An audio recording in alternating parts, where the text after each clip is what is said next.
Well, you've made it this far. Um, I was a little bit concerned about moderating the panel after lunch if everybody was just going to be in a sugar stupor. But maybe you're in the sugar high, and we're going to keep you there. So I'm David Lubroff, the Deputy Director of the Joint Center for Housing Studies. And I think as you heard a little bit earlier, several months ago, I'm not even sure how long ago it was, Anthony called me and said that Lincoln was doing this and was the Joint Center interested in co-sponsoring. And I thought it was a no-brainer then, and I think it was a no-brainer. I think it's the portions we've been able to hear, as you heard from Chris, this had already been scheduled. Our release event had already been scheduled. So the portions I certainly have been able to attend, I think have been really interesting questions. Let me, okay. Oh, yeah, so the on, well. I have to use my inside voice now. Let me briefly frame this panel, because in many respects it's different than the other panels, which were very focused on a sort of a specific topic. As many of you know, for over 75 years, Lincoln has been, I was going to say one of the nation's leading voices on issues related to land use and taxation. It probably is the leading voice. It's a really fascinating organization, and because it's focused on land use and taxation, that's always involved a certain aspect of housing. One of the really interesting things for those of us who know Lincoln and have followed it for many years is that over the past several years, that work has expanded to focus on what Chris Herbert identified earlier as sort of the three particularly pressing challenges of our times. And my shorthand for that is affordability, equity, and sustainability.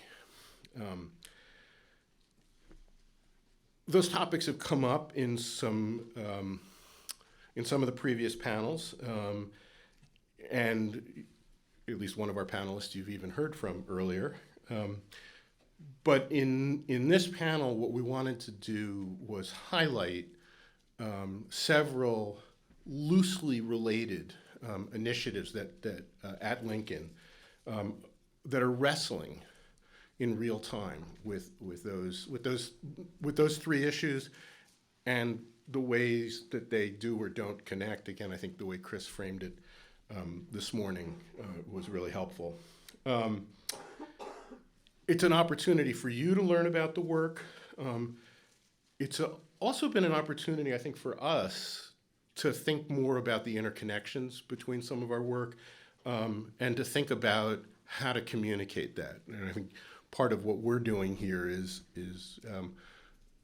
you as journalists, Chris, again, from the last panel, Chris Arnold was some of you may be old enough to remember the old Garrett Morris Saturday Night Live, news for the hard of hearing, where Chevy Chase would deliver the news, and then Garrett would go, "And now in the news," right? That helping us think about how to translate. And I think the other nice thing about the panel being here is that this is the penultimate panel. The final panel will be really not a panel, but be the discussion for you as you try and make sense of how these pieces fit together, in some ways doing the same kind of work that we're going to do. So what we've asked is, we have 5 terrific people all working on at least one, and in some cases more, wonderful projects.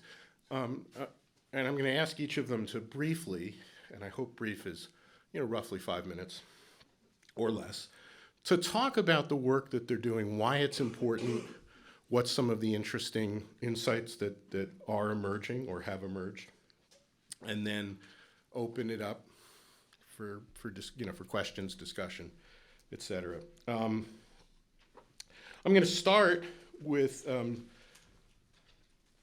2 lines of work that in some ways I think build very much on Lincoln's historic focus on land use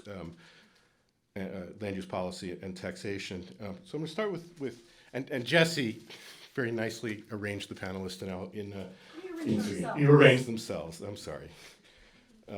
See, we're very well organized here. Jessie Grogan, who's the Associate Director of Reduced Poverty and Spatial Inequality, I have to say it's a great title, is going to discuss some of the work that she has been doing with others at Lincoln, focused on smaller legacy cities, particularly places that have, at least perhaps till recently, had less than robust housing markets. And how do you think about strategies and policies in those places? So, Jessie, and folks, some panelists may have one or two slides to just help illustrate a key point. So, Jessie, all yours. Thank you. There, let's try that. Is this on? Nope. No, I tried to turn it on. There. Okay, now it's on. Thanks, David. I feel like I win the contest of the most pretentious title in the room. I challenge any of you. But this is exciting. You know, I got to talk to you yesterday about my second favorite topic, which is state policy, and today I get to talk to you about my first favorite topic, which is revitalizing legacy cities. So I'm going to start by just a little bit of a definition. Many of you may have heard of legacy cities. It may be a new concept for some. The way that we at Lincoln define legacy cities, they're places that put all of their economic eggs in one basket and then lost that basket. And as a result, they've experienced tremendous amounts of population and economic decline. And now they're dealing with, much lower populations than they had at their peak and higher poverty rates than the national average. So many of these are the sort of Rust Belt, industrial places, but not all of them. It doesn't really matter what industry you bet on. If that industry leaves, you're dealing with very similar challenges. So it's a different conversation around housing in these places than in a lot of the hot market places we've been talking about to date. Although I was delighted that Detroit got so much attention yesterday. That's always nice.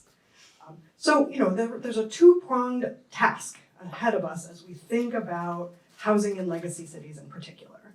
The first is we have to build demand. We have to strengthen the housing market that's there, because part of the problem is that nobody wants to buy houses in Detroit. There are a lot of them, but there's not the demand.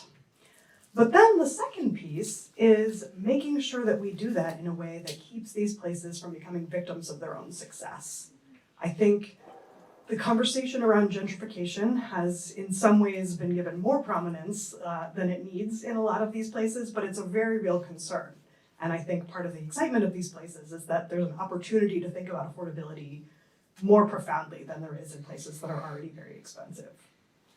So thinking about strategies that we're working with places around generating housing demand, the first and perhaps simplest is building new market rate housing. While that definitely takes an investment from local governments or others willing to make the investment, oftentimes there's the classic field of dreams, if you build it, they will come.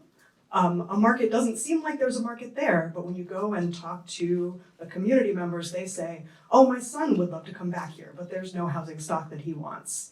Oh, there are other people who would buy if there was good quality, up-to-date market rate housing available.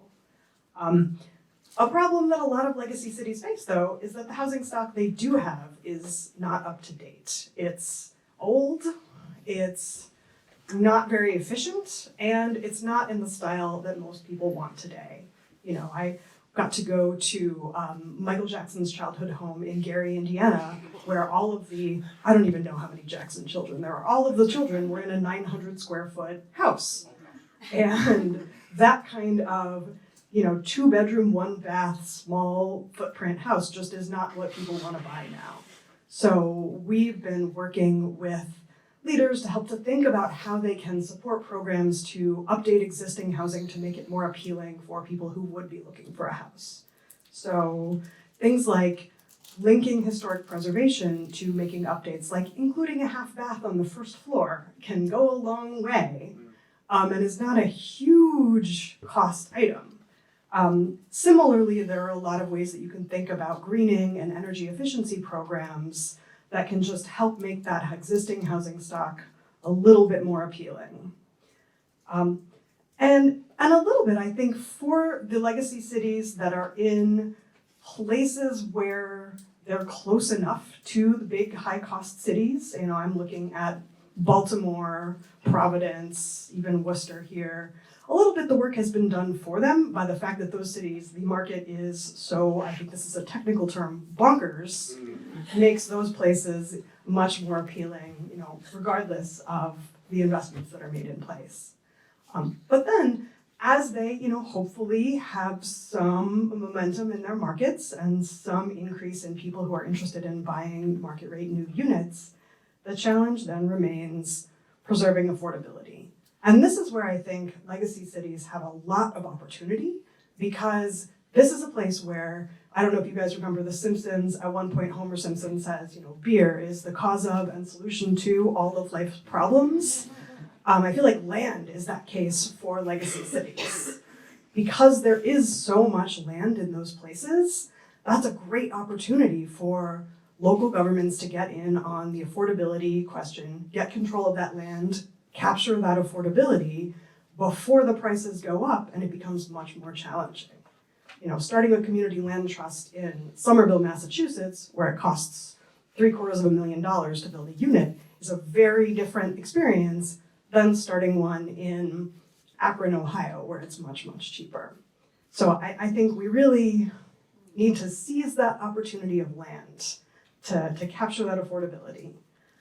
The other thing that legacy cities often have in abundance is naturally occurring affordable housing. And there are a lot of actions that can be taken to support small-scale landlords and keep these market rate but still affordable units in production and still relatively affordable. Finally, I think a lot of legacy city leaders give away the power that they do have with developers. I think many of them can negotiate more than they do. We know that things like inclusionary don't make a ton of sense in places where the market is fairly soft. But there are other ways that you can just like nudge developers to put a little more affordability or bake things in a little bit more than they have, you know, historically, or they would without any prodding. The final point that I want to make is around the workforce opportunities that housing has in these distressed places. On one level, having a good stock of relatively affordable housing can be an economic development attraction tool. Saying, oh, workers can afford to live here, that's fairly compelling these days. But there are also ways that you can think about using construction and development as engines of job growth in and of themselves. You know, we were talking, somebody said yesterday, I think it was you, David, like people sat out joining the trades through the housing bust. And now we have a shortage of all of these good, stable housing jobs that we can start to rebuild that pipeline of. And the other thing that I think is exciting is many of these legacy cities are really leaning in on diversifying the development field and thinking about programs to support BIPOC developers and expand technical assistance and access to development beyond kind of the traditional players. So I know I'm probably taking more than my 5 minutes. I have so much to say. You know, a couple of challenges that I want to leave us with. Many of these cities are still very, very deeply segregated. And we at Lincoln are doing some really interesting work thinking about the lines of segregation. Del Mar Boulevard in St. Louis, Main Street in Buffalo. The housing values reflect that segregation. And what are the tools that we can use to create just a little more permeability and bring some of the value from the white side over across the street? So that's something where I think there's a lot of potential and a lot of unanswered questions still to resolve. And I think the other question is the tension between the legacy cities that are close to the high-cost cities and those that are sort of off on their own, and the challenges that legacy cities in more remote areas further removed from the big metropolitan center space, I think, are in some ways much graver than those where they can deal with some overflow from the existing places.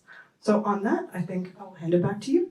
Thank you. I have a bunch of questions, and I'm going to hold, because I do want to hear from all of the panelists, because I have a sneaking suspicion that at least some of my questions if I decide to ask them, and I may just turn it over to you, are going to be ones that everybody may want to cover. So Jessie talked about this really interesting problem or challenge of legacy cities, and I think your distinction between the closer in ones. I mean, those of us in the Boston area saw the Brockton housing market sort of explode in a way that people couldn't afford Brockton. Now they were going down to Fall River and New Bedford, and then the legacy cities that are the market demand. The flip side of the coin, which we've spent some time talking about, but wanted to make sure we give a little bit more attention. Semida Munteanu, the Associate Director of Valuation and Land Markets. I love your job titles, Mac. Is going to talk more about some work that's focused on the flip side of the coin. What do you do in places with really robust housing markets? Okay, thank you, David. I just let me start with a very simple premise. A lot of what I'm going to say you'll have heard before yesterday, especially in the zoning panel. But in a well-functioning market, supply is responsive to demand. So you build more where the demand is strong, and you build less where the demand is weak. And in this way, a responsive market can ensure that housing costs are affordable to most households, except the very poor, who will always need some form of public subsidy. Well, this is not what we observe in a lot of high opportunity urban areas today, where supply has not kept up with demand and land markets are basically dysfunctional.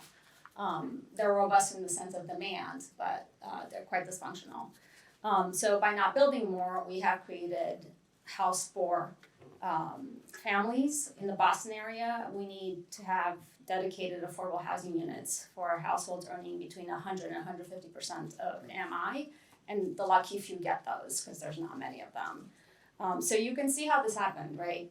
In a scenario where you have a range of buyers at different income levels competing for the same very limited housing stock, the people with more resources are going to win that contest, and they're going to outbid the poor and the middle class and raise prices for everyone. So that's what we're seeing in a lot of these markets. And then until recently, we didn't talk a lot about land policy when we talked about affordable housing. Land and land policy were not prominent in these debates. Even though anybody who builds, any developer will tell you that land availability is critical, and it's a critical factor behind the housing shortage. An urban institute study came out that estimated that in 2020 the land share of housing prices constituted 55% of the median value of a home in the U.S., with that land share increasing to 75% in high opportunity cities such as Boston, Seattle, New York. So we see that land is really at the root of this problem, right? Land costs have increased, they've pushed the affordability problem higher up the income ladder, and they've also made it really hard to build affordable housing units in places where we need it the most because the land is so expensive. So what's driving this this land cost increase? And there are many factors. So let me not be the person to say that there's only one thing. There are many factors, and we've heard about many of them throughout these 2 days. There's interest rates, there's capital markets, there's private investors. But land use regulation is a direct factor, and it's one that is within the control of local governments.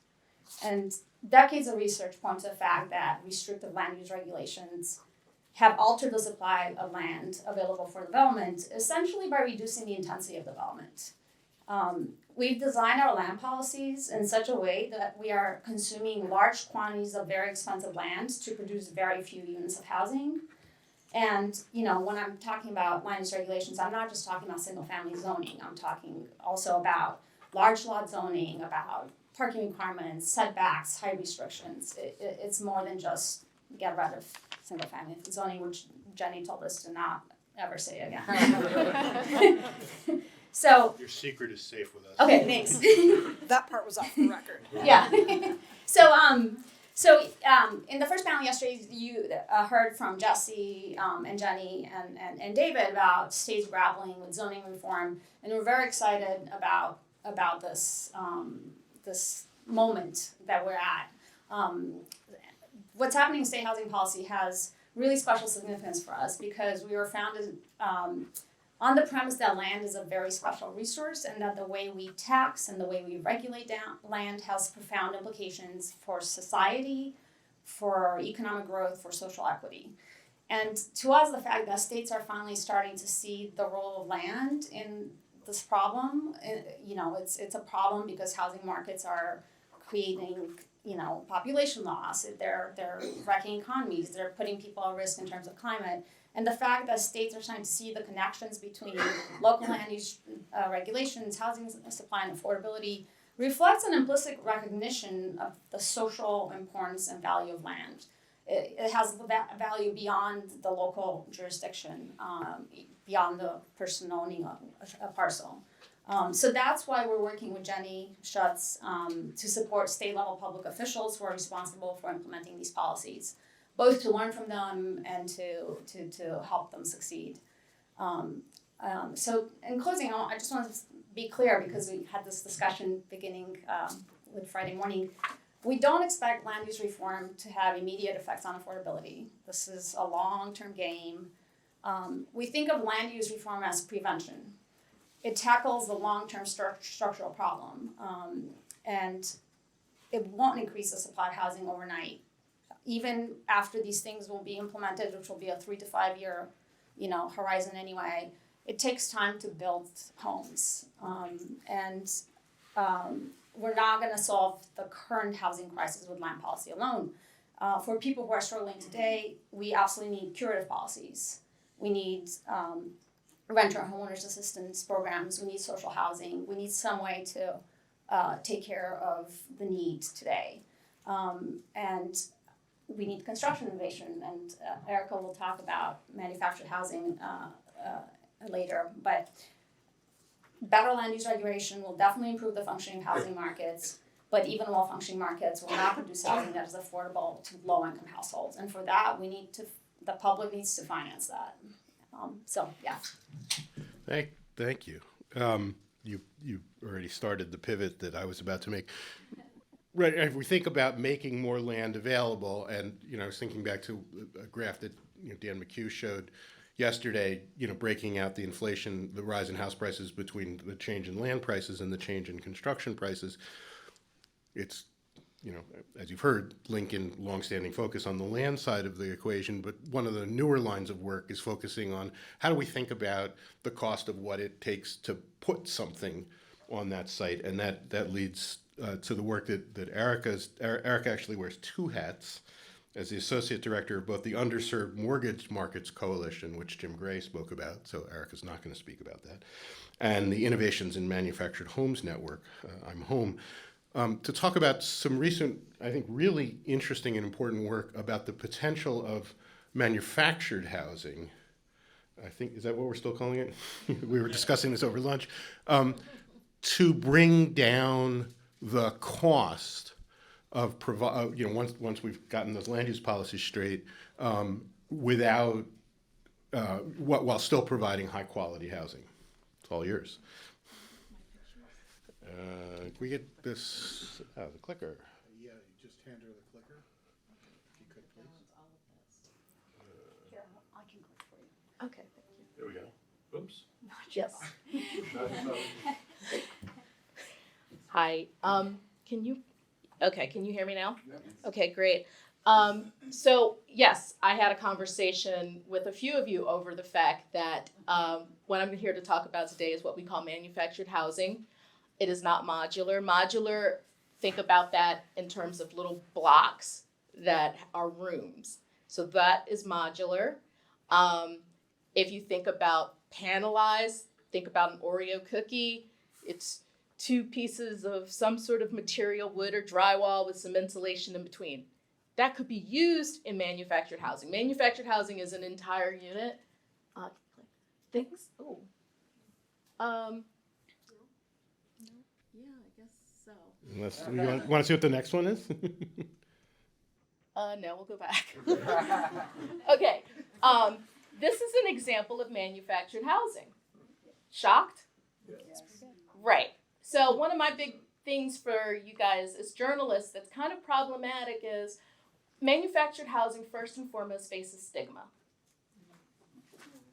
And people hear manufactured housing, they hear mobile home, they hear trailer, they hear trailer park. Wall Street Journal did the article, the most expensive trailer park in America. The problem with that is it has caused land use distortions as well as funding issues. So the manufactured house or mobile home that you think about is not the one that exists now. There is a range of products. Some of them are quite affordable, all the way up to things like this. Yeah, that. We'll stay on that for right now. I know my slides are kind of out of order, I guess. And to give you an example of why this is important, we've been tossing around the number of 3 to 5 million, some cases 7 million units short. More specifically, that's in the small entry-level homes, so under 1,400 square feet, where year after year since the late 70s, we have built the same number of homes, whereas our population has grown to around 50% higher. But we're literally building the same number, not a percentage, number. And if we're going to fill that with the problems that we have with labor shortages, with the restrictions around land use and restrictions around when you site built a home, you're subject to weather occurrences.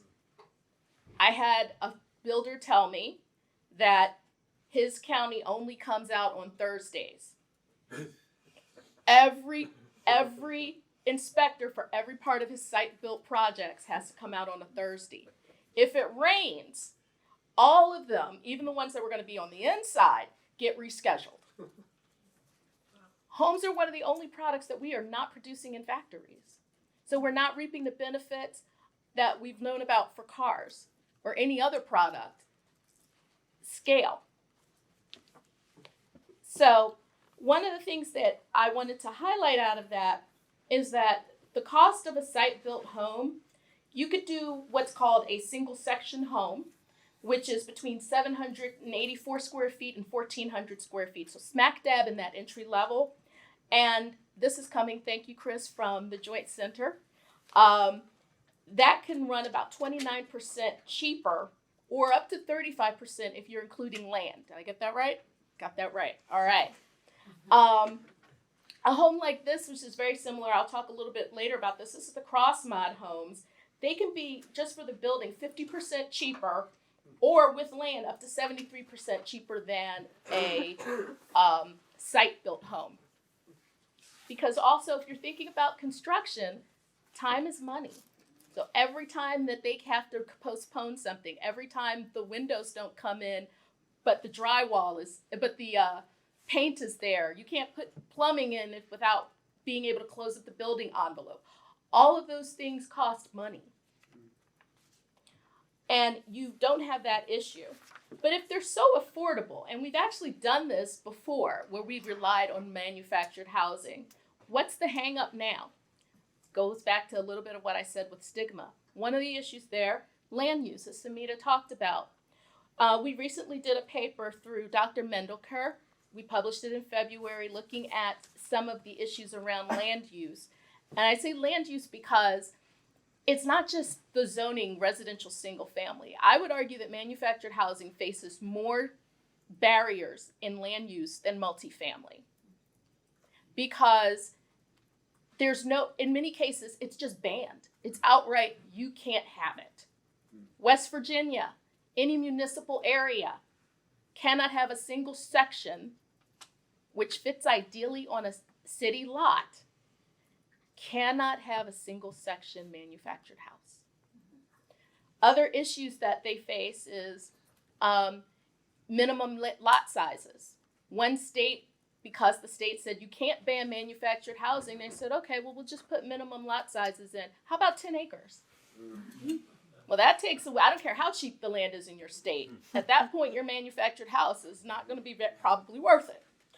Other things are special use permits and design use that are discriminatory, that you will say, okay, if it's a single family home, you can build whatever you want, but if it's a manufactured home, it has to look like X, Y, and Z, and you have to run that through the permitting process.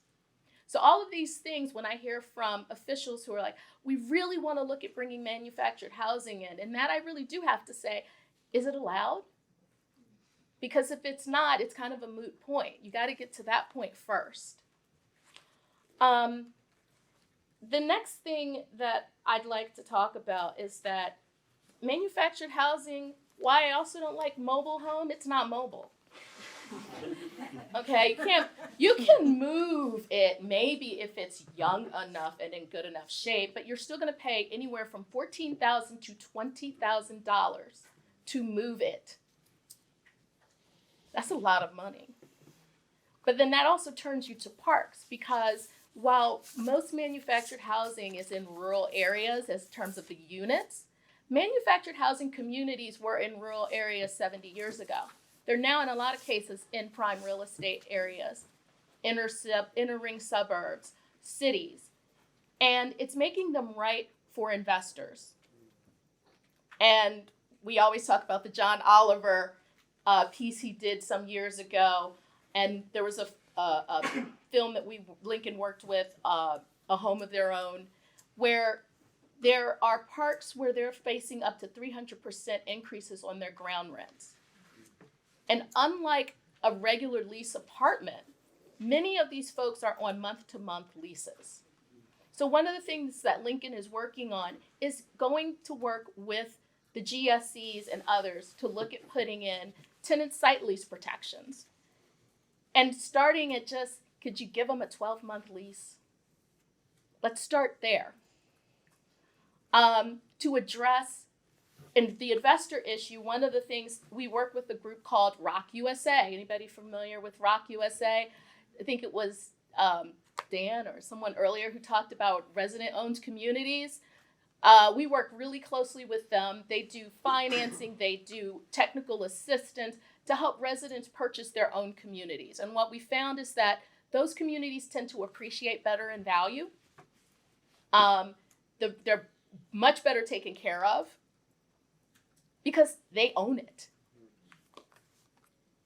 And then the final piece that I want to talk about, Jim mentioned that I'd talk about financing. So here's one other issue. You cannot title in many places a manufactured house as as real property, like a site-built home. Even if you own the land and affix your property, you may be in a state that will not allow you to title it as real property.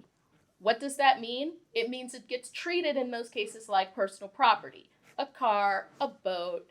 And sometimes there's even confusion on the people who have these loans because they think they have mortgages, and they don't. Their homes are subject to being repossessed and under those rules for, say, a car. On top of the fact that they're renting their land. Those mortgage rates are much higher than they would be for a mortgage. You don't get any kind of, I know it's a moot point with tax changes, but years of tax deductions, that's gone as well. And other beneficial treatments that you get when you are a real property owner. So we're trying to address that. I wanted to highlight a couple of the things that we're looking at is working with Fannie and Freddie to come up with a product that would serve the manufactured housing market. Also, right now, there is the FHA, there is a Title I program, but it's set at $69,000. Can we get a couple of pictures forward? Okay, that's resident owned. Okay. That home there is called a cross mod, and it is actually eligible for financing through Fannie Mae. It requires specific design features. You have to have it fastened to the land, to the foundation of the land that you own. It has to have features like a porch, certain pitch of a roof. I could go on. But that said, it is eligible for certain products for the MH Advantage program. The next thing that we're really trying to focus to is encouraging Fannie and Freddie to support more purchases of manufactured-owned, resident-owned communities, because they are financing and supporting the financing of investors purchasing communities, but they are not doing it for resident-owned communities, and so we are really pushing to have that changed. One final thing on the MH Advantage, too, has to be a double wide. No single section. Nobody likes single sections. I do too. And then finally, there is some movement now to create subdivisions. We work with a couple of organizations that they look like standard single family subdivisions. So the houses are like that. And we're working to try to work with Fannie and Freddie to give more information to and education to its lenders, and to try to produce products that would be more advantageous and encourage this segment of the market. So I don't know what to tell you about what to call them. We like manufactured housing as manufactured housing, but I know as journalists it's hard because that's a long word, and then you're worried about nobody's going to know what you mean or whatever. It doesn't matter. If you want to call it mobile, trailer, either way, if you want information, let us know at Lincoln. We'll be glad to step in and give you guys any information on manufactured housing. Arica, just to clarify, is that sitting on a chassis that's then attached to the ground, or? Mm-hmm. Okay, so everything we saw. those Everything pictures that's so all has a chassis. manufactured housing has to sit on a steel chassis. Okay. And it meets federal regulations, a HUD code or a HUD standard. So it's the only housing type that has federal standards for their building code. Thanks for the clarification. So I said, it seemed to me there are three big challenges, and I think the first three speakers, in one way, shape, or form, I think, are focused on affordability, although we have also stipulated that the Z word that we're not allowed to say, it's single-family zoning, banning, that zoning changes aren't necessarily going to produce major affordability gains. But the last two speakers are really focused on projects that are, in a sense, bringing a different issue to the fore, although still working in the same space. So Omar Carrillo Tinajero, who's the Director of Partnerships and Initiatives for the Center for Community Investment, which is part of Lincoln, is going to discuss a really interesting initiative called the Connecting Capital and Community Initiative, the 3C, which he used to head until very recently. And in doing so, he's also going to probably lay out for us CCI's capital absorption framework, which provides, I think, a really interesting way that they have of thinking about how you do this work. Did I get all that right? Yes, all of Wow. that is right. Cool. And just to provide, starting with some context of what the Center for Community Investment is about. So for all of the reasons that I think we've heard about over the past couple of days, capital flows to the most investable projects, as we would know, and providing housing that's affordable to folks in the lower income spectrums has been a problem for decades, if not centuries, in this country, right? And as a solution to that, we've created a whole patchwork of solutions that include programs at the federal, the state, the county, the city levels. And what that means is that folks in the community development field have to go through what we call a heroic quest, essentially, to bring one project, one affordable housing project. I think we've all heard of, it can take a very long time to knit all of those different capital sources together, to go through the permitting process, of which there are many barriers that I think folks have laid out over the past couple of days. And what that means is that at the end of, if you're lucky, for, if you're not lucky, maybe 10 years, the project on the corner of 5th and Main that you've been working on finally comes online and you get 50 units of affordable housing. And so the Center for Community Investment came together because we were interested in how do we move away from that heroic quest to get that one project to multiple projects, if not in what we now call a pipeline of projects. And what we know is that there are policy solutions that folks are very interested in, which we pass, and there are funding solutions that we need. And even when you have those, you still run into what we now call a capital absorption issue.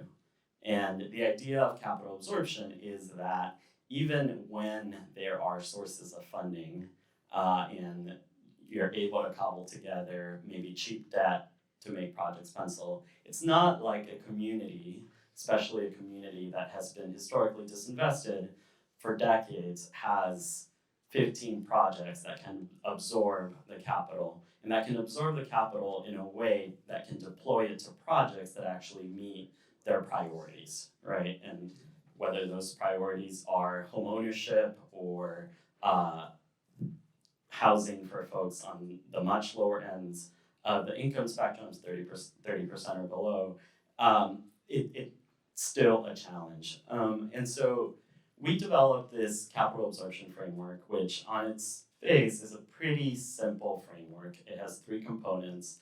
The first is you need a shared priority. And I think to Crystal's point earlier, this is really about getting together and identifying what your priority is going to be. Is it wealth building?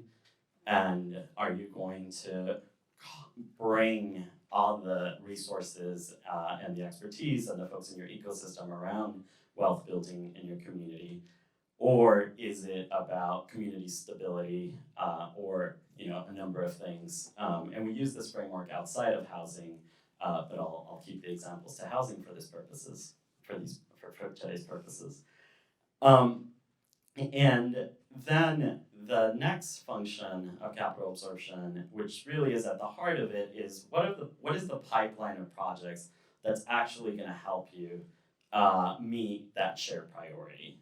And so this is where we start moving away from the one project at a time approach to really thinking, what set of projects is actually going to force us to confront the system and to make changes in the system in a way that makes it easier to make more projects. And you don't do that with one single project. You do that by having a pipeline of projects, which leads us to the third function, which is the enabling environment. And so this is not only policies, so by taking this pipeline approach, you're able to see what are all the barriers that the projects keep running into, whether they're permitting challenges or the aligning of resources. The city has one deadline for these kinds of projects, the county has another, and you have to wait 9 months, if not more, which is, as we know in development, just adding to the price of that project. And just to give you an example of what that looks like, in work we did in the Coachella Valley, which you may be familiar with, famous for the big festival, also where a lot of billionaires have their third, fourth house, and palm trees and Palm Springs. It's also an area that, of course, is vastly unequal. You have farm workers who are living in houses that don't even have proper sewerage, a few miles away from these big mansions in closer to Palm Springs, right? And in that area, they were bringing to that region only about 30 units of affordable homes for folks under 80% or below of the area median income. 30 units, and of course the need was in the tens of thousands, right? And so they got together, and this is part of the shared priority of bringing the local stakeholders together, not only the developers, the different cities. The region is comprised of 9 cities and a bunch of unincorporated areas, and said, what is it going to take for us to address this affordability issue and start bringing more units here? And so they had an aspiration, they had a concrete result. They said, if we're really going to make changes in the system, we're going to have to bring 10,000 units in the next decade. All right, so that was their shared priority. And then they created a pipeline, and their pipeline of projects included projects that were in Polanco Parks, which is housing for farm workers. It included projects in areas in cities where there hadn't been an affordable housing development in decades, and it included projects in places like the city of Coachella, which is one of the poorer cities in the region and where a lot, if any, affordable housing had been constructed, it had been there. And so they were really interested as part of their shared priority in this idea of regional equity and distributing the affordable housing not only in places where there was concentration of poverty, but also in wealthier areas. And coming together, bringing this pipeline of projects together was a challenge for a number of reasons, including developers were like, why are we gonna share our projects and open it up to competition? But by then turning to the enabling environment, once they cobbled all of these projects together, they saw that one of the main issues was that they weren't receiving the same level of philanthropic support as other areas. They weren't receiving anywhere near the same amount of state funding for housing development that other places in California were. And now, in the past couple of years, they've actually successfully built over 1,000 units of affordable housing in the region. And part of that was by having the pipeline of projects, they were able to align the permitting processes across the region. So a lot of the cities actually now have a more uniform permitting process.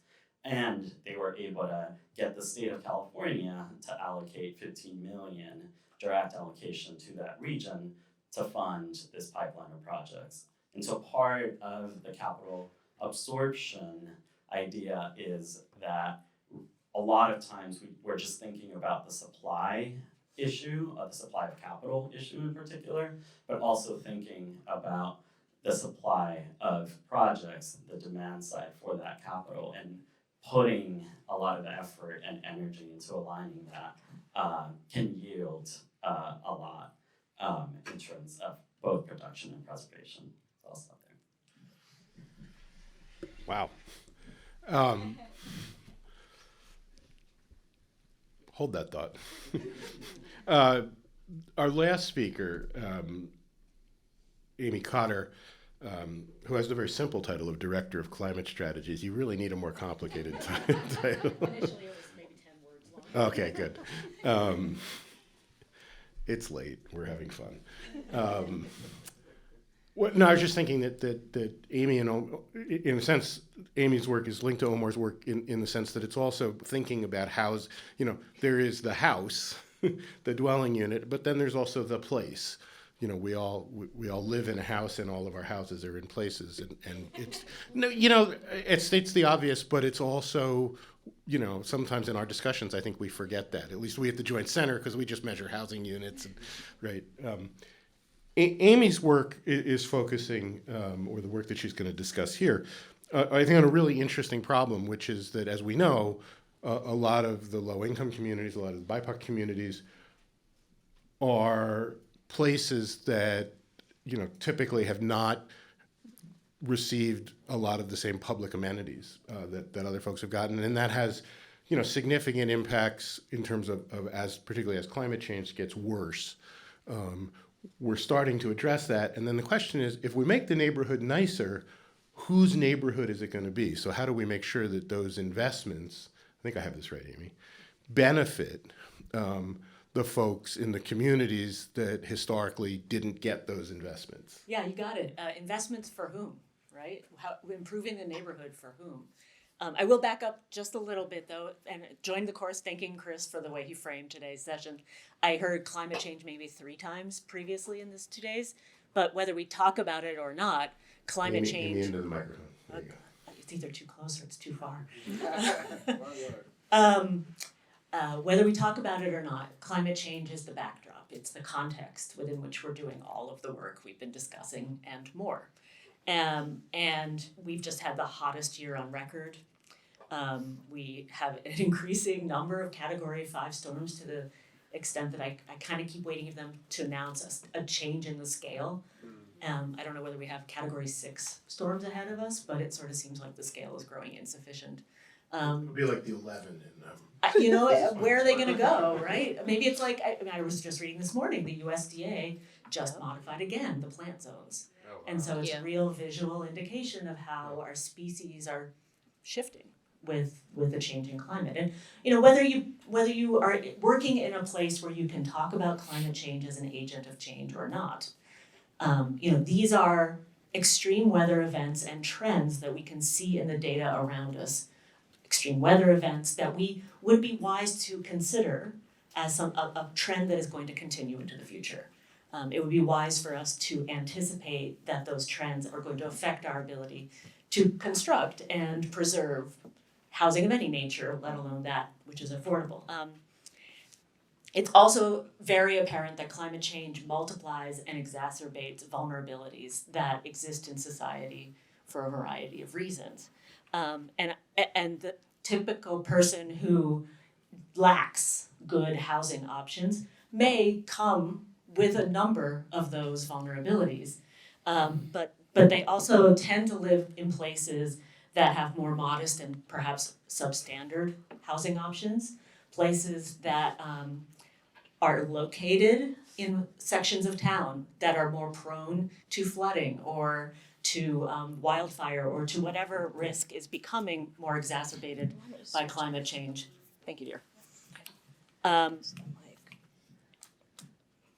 And almost uniformly, as recent studies have demonstrated, not unrelated to historic redlining, these places also tend to lack street trees, urban tree cover, parks, natural amenities that we might also call green infrastructure. And those leave people even more vulnerable than they were due to the other systemic forces in our society today. So whereas we might argue, I would argue, that any investment we're making in increasing housing affordability needs to future-proof itself by considering climate change and these changing weather patterns into the future.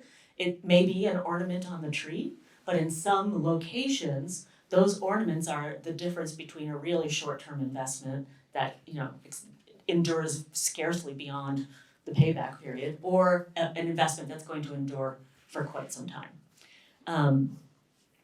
In all of these places, whether you're talking about affordability in a place with existing nature assets or a place that lacks them, greening, nature-based solutions in the climate world lingo are remarkable solutions. They really are simultaneously helping to reduce the magnitude to which the climate changes and helping places that have those natural amenities better bounce back from natural shock, from extreme weather shocks, and be more resilient to those shocks. So for example, street trees can reduce the temperature by 20 degrees if you're under the tree versus outside the tree.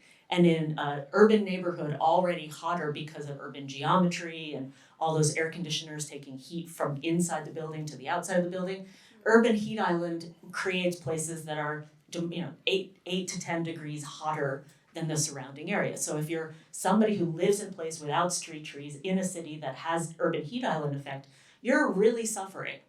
And that's only going to stand to increase. So all of this to say, whether it's asthma, whether it's clean water, clean air, whether it's heat, nature-based solutions are an incredible option for investments that help to address those problems.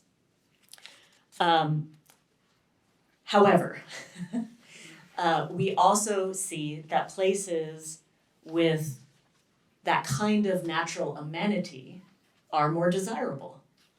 They attract people who are looking for what in some circles has become kind of pejorative, the leafy suburb, the leafy experience. And we are doing research, others are doing research to try to quantify the degree to which nature relates to an increase in property value. So you can see, for example, from a study in Portland, Oregon, that being within 30 meters of a place with good urban tree canopy, it relates to $12,000 greater property value. In Florida, I believe, it's clearly Florida's a pretty large footprint to be general about, but that proximity to urban cover, again, $9,000 premium on your property value. I think it was in St. Louis where they found being 1,000 feet closer to a park gives you a 1% increase in your property value. And 1%, I don't even know, the walk score index, 1 point higher relates to about $1,000 increase in value.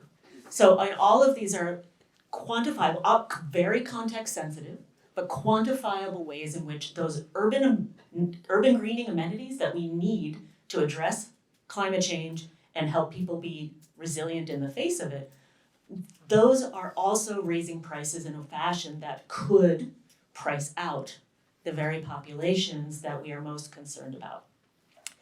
A lot of these urban greening programs target populations that are most vulnerable, and if they're targeting those populations but just serve to displace those populations, then they're not achieving their intended effect.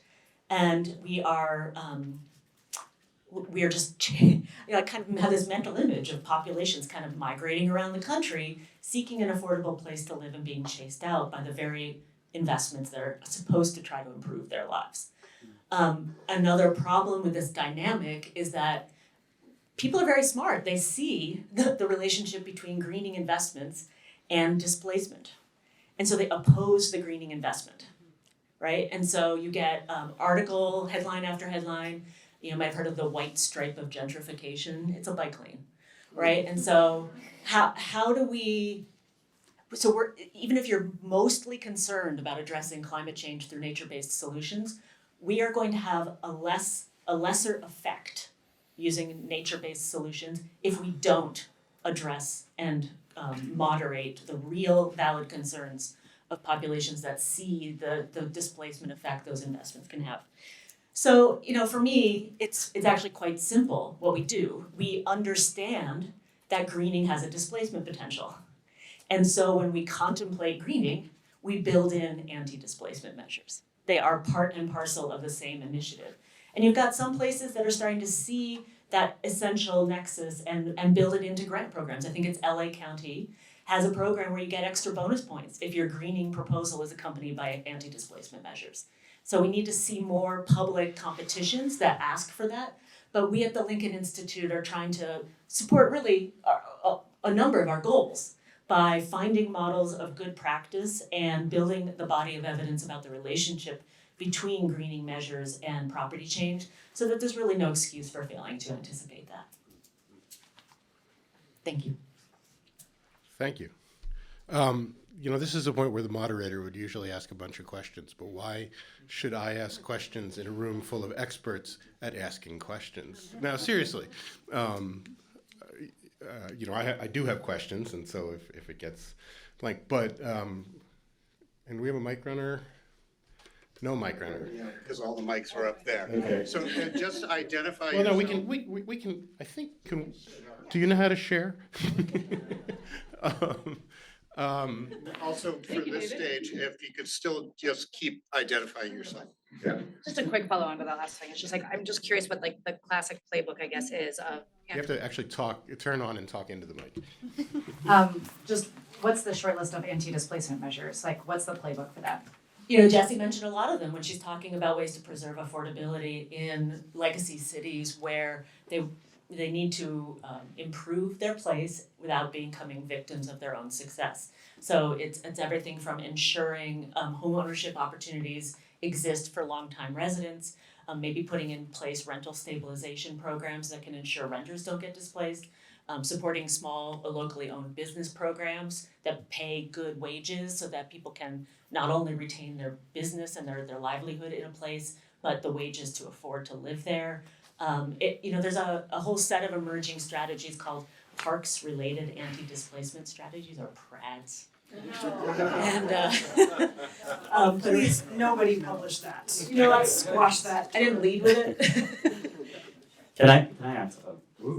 I just want to add that part of this displacement gentrification question is actually when we're starting to invest in places believing that we're going to succeed. I hear so often when public investments are being made, like, we don't have to worry about gentrification. Have you seen this area in X city, Milwaukee, whatever it is? And then 15, 20 years later, we haven't put in those protective mechanisms to make sure that folks can stay in place because we didn't believe in it. And that keeps happening over and over because folks don't dare to believe that actually when you put investments and capital into a place, it is actually going to increase values and make it a more attractive place to live. So I think it starts with actually believing that we're going to succeed by putting these measures in place.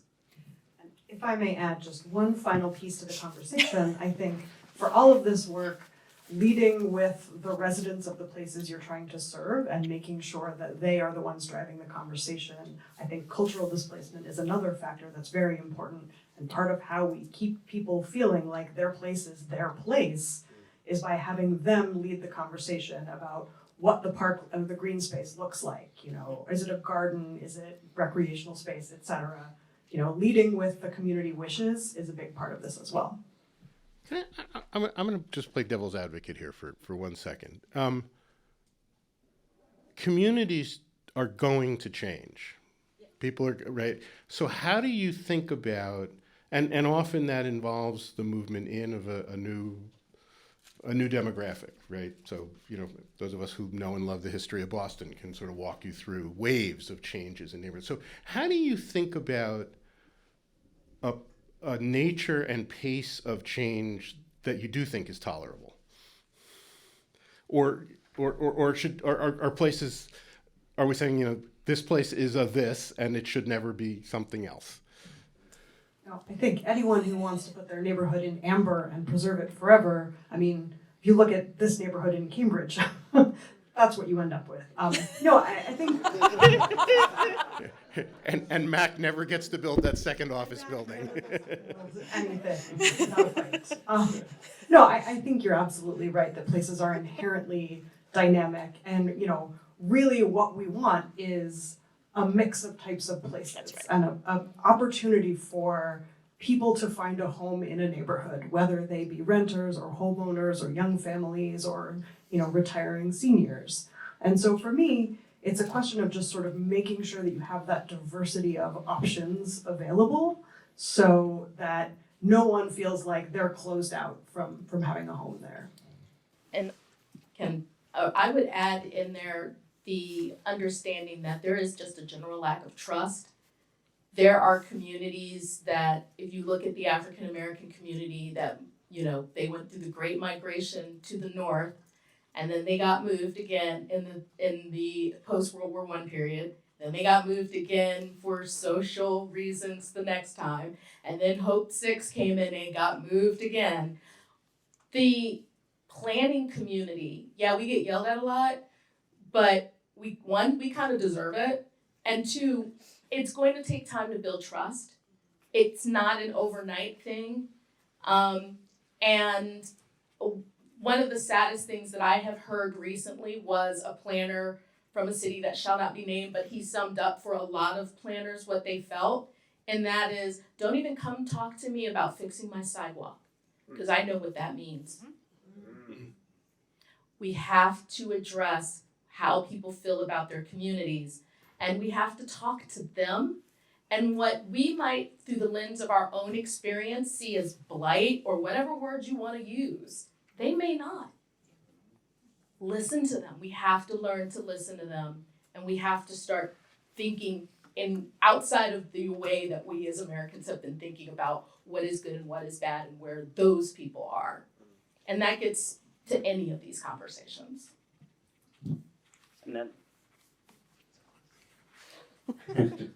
and then the only thing I would, my response to be would be, there are folks who benefit from change, and there are people who suffer from change, and a little bit to Arica's point. And so part of that change, as planners, as investors, as all of that, is as we are implementing these kinds of changes, it's important to center the folks who will benefit or not from those changes. And whether a neighborhood changes or not, I think is personally less important to me than the people. And kind of to Arica's point, it's people care about a place because of the networks they have, because the institutions that they frequent, their churches, their schools, their relations are there. And the history of the United States has been one where Black, Latino, Asian American folks have had their communities ripped apart over and over, as we all know, and I don't need to repeat it, but it's worth bringing that context into conversations about what we mean when we say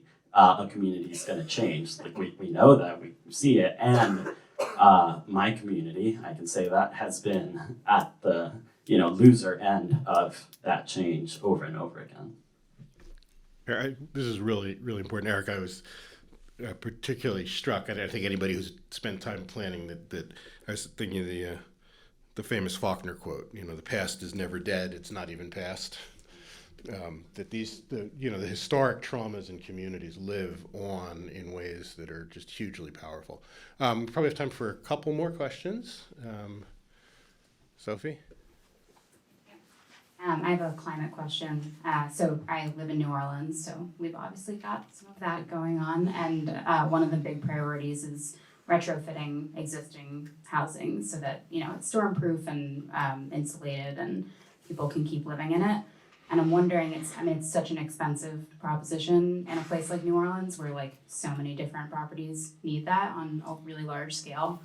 I'm wondering if there's any sort of, success stories about funding for something like that, financing that on a large scale, if there's any places that are sort of thinking through how to do that.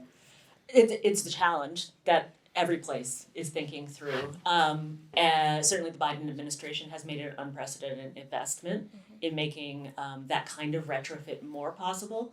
I would be remiss if I didn't take this opportunity to mention that the property increases that we see when we put in amenities like nature-based solutions into place, when those result from public investment or public action, they increase property value, and the public has a right to some of that value back to reimburse them for the investment they made in the first place, which can create a revenue source to fund the next renovation, the next retrofit.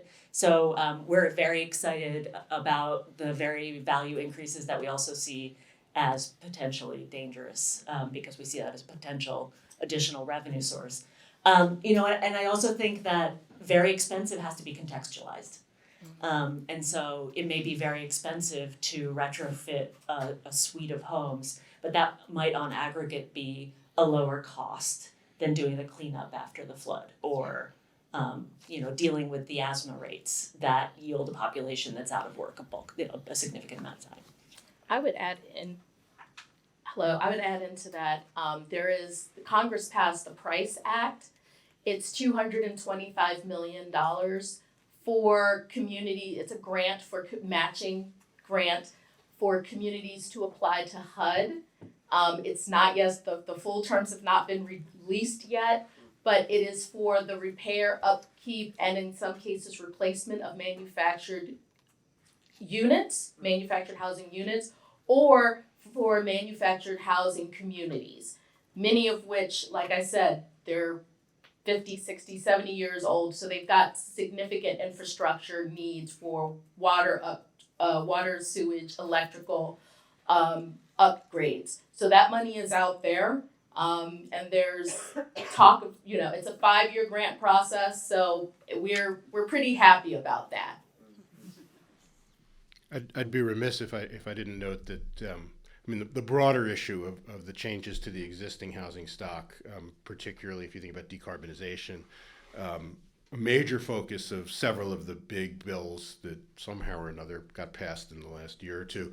And one of our colleagues at the Joint Center, Carlos Martin, who's running our Remodeling Futures program, which basically looks at what happens to existing housing stock, this has become a major focus of his work. So in addition to making sure you're on the Lincoln mailing list, you should make sure you're on the Joint Center mailing list, because I think there's some really interesting stuff coming out in those regards. We probably got time for about one or two more questions. There was one over there, and then I saw over there. Since this is a summing up panel for this conference, I was curious to know, one of the big themes that's come out of this, and I think is really common in housing journalism right now, is this idea of moving away from a regime in which we solve all the problems of housing on the margin of each housing project, right? Where we satisfy everybody's concerns with, interventions, design interventions, cost interventions, everything else for each investment, to one that's a little more permissive. And I think some of the things you're articulating, right, is that it's very difficult then to maintain community trust in that process of housing investment. And I'm curious to know, for this panel, what are the ways that you're seeing that being done in a more permissive planning regime? I don't see that conversation as evolved as the conversation around upzoning, for example, in this country. Jessie? Well, I'll take a stab at that. Give my colleagues time to think of a better answer. But I think that this is where I'm going to come all the way back around to my regional planning days and say, this is where a good comprehensive plan can make a huge difference. I think having conversations about community needs and community priorities and what should go where in a slightly more abstract fashion, around a table with a map and you're putting sticky dots or whatever, I think that can be a safer space to have some of these conversations about trade-offs and to build some consensus around what you as a community, what are your priorities? And then having your zoning flow from your comprehensive plan and your development flow from your zoning, you have a little bit of cover. You can say, guys, we talked about this, we agreed to it. We agreed that this was the place, that we were really gonna go all in on density and allow a lot of development by right or whatever. So I'm not saying it's a perfect plan. Amy and I worked for the regional planning agency for Greater Boston and we got yelled at a lot. But I do think that is a way that can help to navigate some of those trade-offs as a community before you start talking about individual projects in people's neighborhoods and they get really pissed.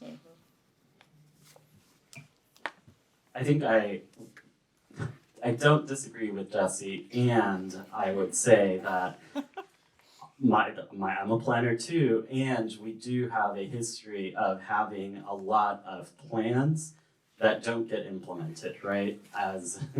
And part of the distrust that we see is folks are like, here we go again, I'm gonna get asked, what are the challenges in my community and what I wanna see, and where do I put my sticky, and then there isn't an actual, what are the projects that are gonna address that? And so part of it, I think, and the Coachella example that I shared, and we have a couple others from Miami and LA that I think I've talked to some of you about, is really making clear what's the distribution of projects that are going to collectively get us to what we want to see in the community, and how can the burden and the benefit be spread out either at a regional level, like in the Coachella example, but also at maybe within a city, a bigger than a neighborhood, but not the whole city. And how do we think about that as it relates to actual projects, and coming back around to those plans and saying, this is how the plan is getting implemented, and not just creating another visioning exercise. I think Anthony's about to give me the hook. Yeah, it looked like there was one over here, and then Enrique, or is Enrique? I have a comment to add, but if there's a question, go. Was there a question back there, or maybe it was just a guess? So, question, and then Enrique. Thank you. This question is for Jessie. Going back to the legacy city discussion, and you mentioned that inclusionary zoning might not be the best one size fits all, especially for the depressed markets or the more depressed markets. Baltimore is actually going to be voting on inclusionary on Monday, probably. And this debate is playing out right now, whether it makes sense to hold off until the market rebounds or to restrict it to the quote unquote core submarkets, the ones where we're not seeing the depression as pronounced as in other areas, or the whiter areas. So if you were advising the city of Baltimore, would you say, you know, the answer is to just hold off completely until you maybe see some more level growth across the board, or to enact sunset provisions, or make sure there's a density bonus, which does not include in this case? Well, I'm gonna start with the caveat that I'm not an expert in Baltimore. I would suggest that probably of the legacy cities, it is a better candidate, because, you know, I know folks personally who work in DC and have moved to Baltimore because that's where they can afford housing. I think Baltimore's housing market is stronger than many other places. And I know the Grounded Solutions Network, which is a really cool organization that you guys should know if you don't. They did some interesting explorations a few years ago about ways to think about phasing in inclusionary or spot, you know, inclusionary for a part of the city. And I think that they concluded that none of those mechanisms were all that effective. You know, I think inclusionary might be a sort of all or nothing thing as, you know, as we think about it as its most effective self. But I would say for Baltimore, that seems like a place where if you can get away with it, go for it. I don't think that you have quite the same risks associated with implementing inclusionary as you would in a more isolated, more distressed place. Enrique? So Enrique Silva with the Lincoln Institute. I just want to, and hopefully this will pivot to the last session, because for me, one of the things I'm curious about from your perspective is where are there stories, and something that didn't come out that my colleagues did a lot. I mean, they did the what we're doing, the why we're doing. Omar was talking a bit more about the how. When I work with my colleagues, the stories right now are in the methods that they're using to connect the what and the why, and a lot of it is the ways that they're bringing in communities and stakeholders into processes and conversations that didn't exist before. So the CCI is a perfect model of that. The communities of practice in the legacy cities are examples of that. Work around climate migration is a work at these communities of practice. We're paying a lot of attention to the A. We want to go from A to B, and we don't really talk about the arrow and what's going on there. And those are these processes and these conversations. And this is really important because as we've struggled to define what land policy is, one of the definitions that Mac has offered is that the rules of the game around how we want to treat the tensions and the contradictions between land as a collective good and as a private good. And in my mind, these processes are about changing the rules of the game. And for me at least, it's valuable to see how we're changing the rules of the games so that when we get to B from B to A, we know how it happened. And so I'm just curious, are those stories, would those be like, is there a story to pursue in these processes, in these conversations? It's unfinished stuff, but I think there's something there. So we've been working a lot on these processes and really redefining and restructuring the conversations that normally happen. And a lot of it, I mean, Crystal also nailed, it's like government created. Let's not forget how these things were constructed. What's the process of deconstructing and recreating that? And again, I just wanted to kind of boost my colleagues here because it's the how of what they're doing is, in my mind, I think is a story, which is why I'm eager to hear what the conversation is like next. Well, that's a great transition. We are going to turn to that. I'm struck by the interconnectedness, by the stories, and I think that there may be value in the specific stories. And then as I'm thinking about, since most of you are journalists from a particular place, when you run into this issue, what can you learn from some of these stories? Because these are, I think, fascinating models. I was struck again, this work is, on the one hand, each of these is independent. Each one is a story. I mean, the story Omar told is, in and of itself, a fascinating story, but it's also part of a much bigger story. I want to acknowledge, since this is the last panel where we're talking to you as opposed to you talking to each other and to us, there are several very important issues that we just didn't have time to cover, and it doesn't mean that we don't think they're important. Chris, I think, put a couple of those on the table. As Amy noted, we haven't talked as much about climate change as perhaps we might have.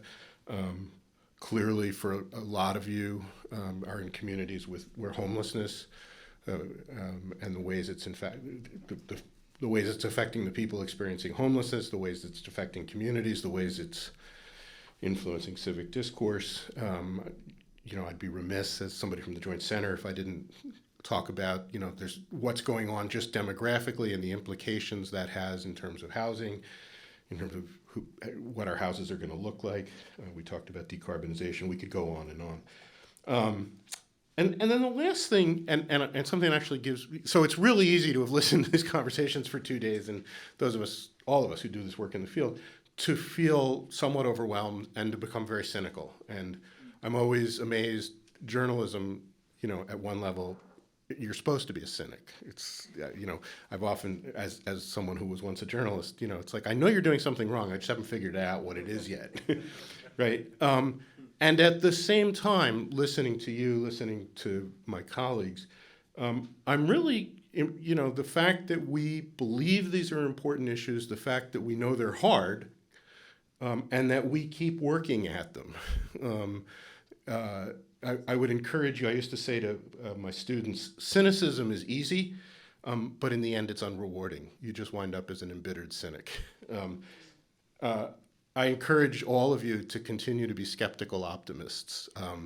Skeptical in the sense of, as good journalists, sort of saying, okay, that's what you said, but show me.